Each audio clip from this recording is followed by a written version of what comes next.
Bismillahirrohmanirrahim. Assalamualaikum warahmatullahi wabarakatuh. Salam sejahtera untuk kita semua. Bagaimana kabarnya teman-teman? Semoga semuanya dalam keadaan sehat ya. Ya, perkenalkan nama saya Fitriani. Teman-teman biasa panggil saya Fitri. Saya lahir dibesarkan di Bol dan usia saya sekarang 19 tahun. Saya Amik Pogogol Buol, Yayasan Berkah Bina Mandiri, program D2 jurusan Rekayasa Perangkat Lunak, tahun angkatan 2020. Baik, pada kesempatan ini kita akan membahas bentuk-bentuk organisasi terkait bagaimana prinsip-prinsip dalam organisasi. Baiklah, dalam presentasi video ini saya akan membahas tentang bentuk-bentuk organisasi, yang dimana terdiri 4 contoh bentuk organisasi. 1. Bentuk organisasi lini. 2. Bentuk organisasi lini dan staf. 3. Bentuk organisasi fungsional. 4. Bentuk organisasi lini dan fungsional. Bentuk organisasi pertama adalah organisasi lini adalah suatu bentuk organisasi di mana pelimpahan wewenang langsung secara vertikal dan sepenuhnya dari kepemimpinan terhadap bawahannya. Bentuk lini juga disebut bentuk lurus atau bentuk jalur. Bentuk ini merupakan bentuk yang dianggap paling tua dan digunakan secara luas pada masa perkembangan industri pertama. Organisasi lini ini diciptakan oleh Henry Fayol. Jadi kalau dalam bentuk organisasi lini ini, di mana hubungan antara pemimpin dan bawahan masih bersifat secara langsung, yaitu melalui satu garis pengenang. Lalu selain top manajemen, manajer hanyalah pelaksana. Dan dalam bentuk organisasi lini ini, biasanya jumlah karyawannya bisa dibilang itu cukup sedikit. Bentuk organisasi lini ini itu biasanya digunakan oleh perusahaan perseorangan ataupun pemilik perusahaan, ya, dimana sebagai top manajemennya. Bentuk kedua saya bahas adalah bentuk organisasi lini dan staf adalah pelimpahan wewenang dalam organisasi berlangsung secara vertikal dari seorang pemimpin hingga pimpinan di bawahnya untuk membantu kelancaran dalam mengelola organisasi. Seorang pimpinan mendapat bantuan dari para staf di bawahannya. Tugas para staf adalah untuk membantu memberikan pemikiran, nasihat, saran-saran, data-data, informasi, dan pelayanan kepada pimpinan sebagai bahan pertimbangan untuk menetapkan suatu keputusan atau kebijaksanaan. Pada struktur organisasi ini, hubungan antara atasan atau bawahan tidak secara langsung.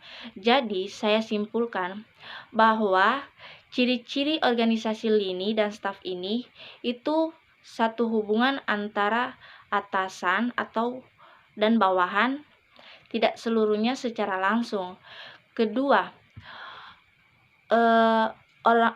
organisasi ini itu cukup besar dan karyawannya banyak. Bentuk ketiga yang akan saya bahas adalah bentuk organisasi fungsional.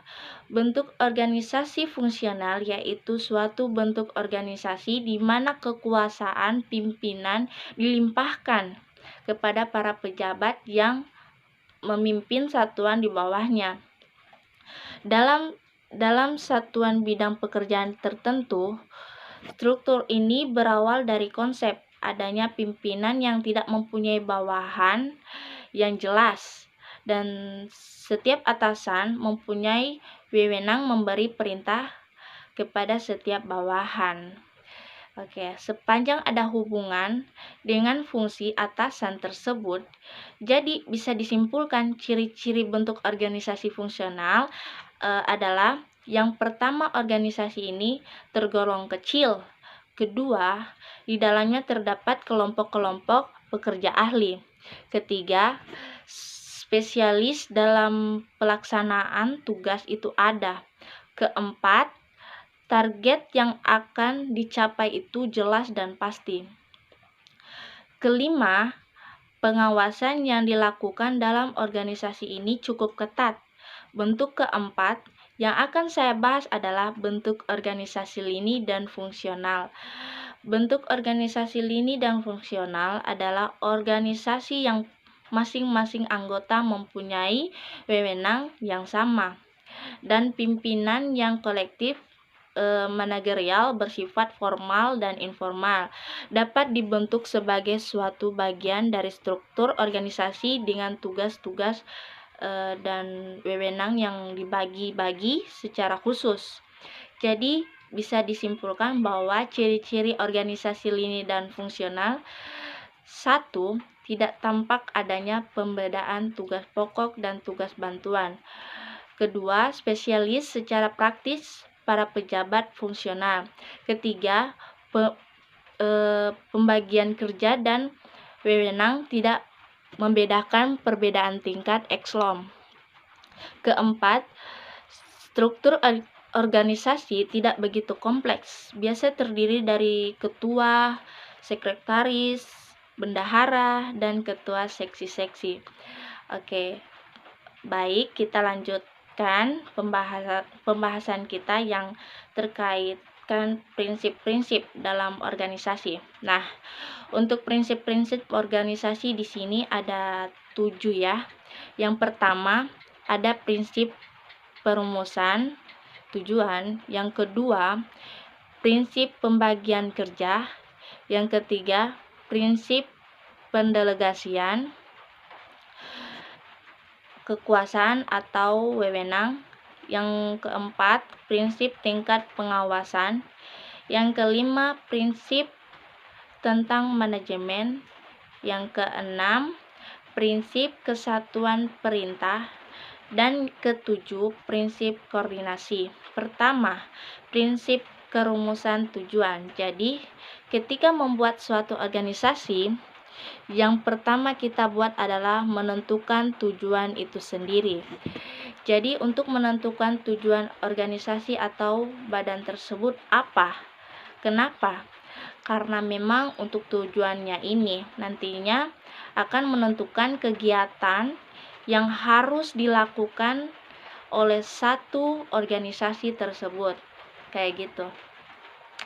Jadi setelah membuat tujuan dalam satu organisasi, langkah kedua adalah harus dilakukan pembagian kerja.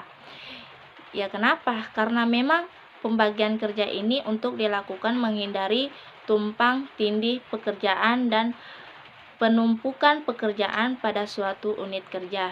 Jadi harus apa ya namanya? Ya, bendahara melakukan kegiatan keuangan, sekretaris melakukan kegiatannya. Jadi nggak ada nantinya terjadi tumpang tindih. Melakukan suatu tugas itu prinsip dari pembagian kerja ya. Oke, ketiga yaitu prinsip pendelegasian kekuasaan atau wewenang. Jadi dalam bentuk kegiatan itu satu unit harus diberikan kekuasaan atau wewenang untuk melakukan tugas-tugasnya. Karena kenapa? Karena memang difungsikan agar dapat dimintai pertanggungjawabannya. Ya, kayak gitu. Keempat, prinsip tugas pengawasan. Jadi dalam suatu organisasi itu perlu sekali ya adanya pengawasan begitu. Karena kenapa? Karena untuk mencapai suatu tujuan maka perlu suatu sistem pengawasan. Karena tanpa adanya pengawasan tidak akan mungkin suatu organisasi itu dapat mencapai tujuannya. Oke, lanjut kelima, prinsip tentang manajemen.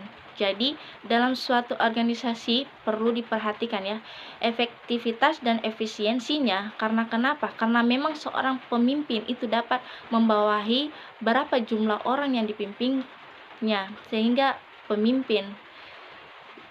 dapat dilakukan kepemimpinannya secara efektif dan efisien serta dapat melakukan pengawas secara optimal.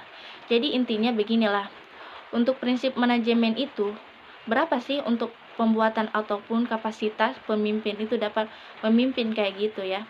Jadi jangan sampai pemimpin tersebut hanya dapatkan 5 orang tetapi dikasih 10 orang dipimpin. Kira-kira berapakah kapasitas pemimpin tersebut bisa memimpinnya. Misalnya seperti motor ya, motor dan kapasitasnya bisa membawa cukup 2 orang, kayak gitu. Tapi dipaksakan 10 orang ataupun 5 orang motor tersebut. Kira-kira motornya bisa berjalan optimal nggak sih? Nah, sama juga kayak pemimpin. Pemimpin juga punya kapasitas berapa orang sih yang bisa dipimpin. Jangan sampai melebihi kapasitas ataupun kurang kapasitas yang dipimpin. Karena kenapa? Karena berlebihan nantinya tidak berjalan dengan baik. Kalau kekurangan kapasitas nanti sayang, padahal kemampuannya besar tapi hanya diberi kesempatan yang kecil. Ini ya terkait tentang manajemen. Oke, lanjut. Prinsip keenam yaitu prinsip kesatuan perintah. Artinya di dalam suatu organisasi harus ada sentral. Kayak gitu ya. Biasanya sentral itu diambil oleh seorang atasan atau pemimpin. Jadi yang bertanggung jawab atas segalanya. Ya, jadi itu pemimpin. Ya, dimaksud dengan prinsip kesatuan perintah. Artinya adanya sentral yang memang di situ pusat mengambil keputusan dan tanggung jawab. Terakhir, prinsip ketujuh yaitu prinsip koordinasi. Jadi artinya adalah suatu usaha mengarahkan kegiatan seluruh unit-unit organisasi agar tertuju pada pencapaian tujuan. Jadi biasanya dari pemberian tugas pada unit-unit pekerja kadang tanpa disadari timbul ya kecenderungan atau memisahkan diri dari tujuan organisasi secara keseluruhan. Nah, disitulah pentingnya koordinasi.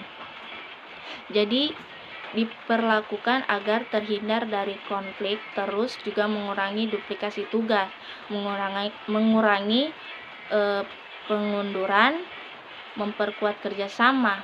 Itu bagaimana caranya? Itu ada di mana prinsip koordinasi ini ya. Ya, baik. Mungkin untuk pembahasan ini mohon maaf bila ada kesalahan materi yang saya bahas. Saya minta saran untuk dapat mengembangkan lagi atas materi video saya. Terima kasih atas perhatiannya. Saya akhiri. Wassalamualaikum warahmatullahi wabarakatuh. Bye bye.